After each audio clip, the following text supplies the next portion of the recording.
मलाही वाटतं अनेक वर्ष मुख्यमंत्री व्हावं। अलीकडच्या काळामध्ये महिलांना संधी मिळाली पाहिजे। लाडक्या बहिणींच्या बाबतीमध्ये काही चांगले निर्णय घेण्याचा प्रयत्न महायुतीच्या सरकारने आम्ही केलेला आहे।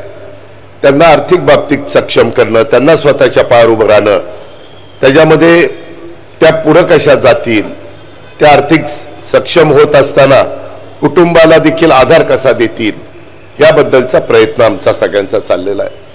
राही भिडे म्हणाल्या की उद्याच्याला या महाराष्ट्राचे मुख्यमंत्री महिला झाली पाहिजे।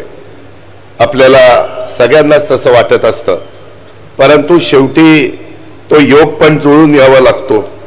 कारण मलाही वाटतं अनेक वर्ष मुख्यमंत्री व्हावं, पण कुठं जमतंय। त्याच्यामुळे कधी ना कधी तो योग येईल, नाही असं नाही। जसं ममता बॅनर्जी तिथं झाल्या, जयललितांनी स्वतःच्या ताकदीवर तामिळनाडूमध्ये अनेकदा राज्य त्यांनी मिळवलेलं आपण सगळ्यांनी बघितलं। त्यांच्यावर तर एक चित्रपट पण निघाला की कशा प्रकारे त्यांना त्रास सहन करावा लागला, परंतु त्याच्यातनं मात करून त्यांनी तिथं स्वतःचं अम्मा या नावाने त्या फार लोकप्रिय झालेल्या त्या काळाच्या नियतीच्या पुढं त्या जास्त काळ आपल्यामध्ये राहू शकल्या नाही, त्या लवकर आपल्याला सोडून गेल्या।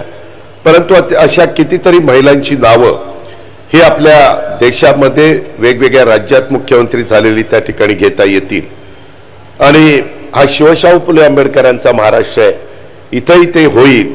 कारण हा पुण्यश्लोक अहिल्यादेवी होळकरांचा, सावित्रीबाई फुल्यांचा, राजमाता जिजाऊंचा, रमाई मातांचा, अशा पद्धतीचा, ताराराणीचा, अशा अनेक महिला ह्या महाराष्ट्राला मिळालेल्या आहेत। आणि त्यांचं कर्तृत्व आमच्या महाराष्ट्राने बघितलेलं आहे, आमच्या महिलांनी बघितलेलं आहे।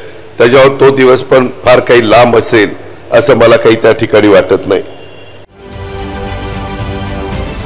महाराष्ट्रातील सर्व बातम्यांचे विश्वासार्ह व्यासपीठ, सकाळच्या सर्व सोशल मीडिया प्लॅटफॉर्मला लाईक, फॉलो आणि सबस्क्राईब करा। तसंच सर्व नोटिफिकेशनसाठी बेल आयकॉन प्रेस करायला विसरू नका।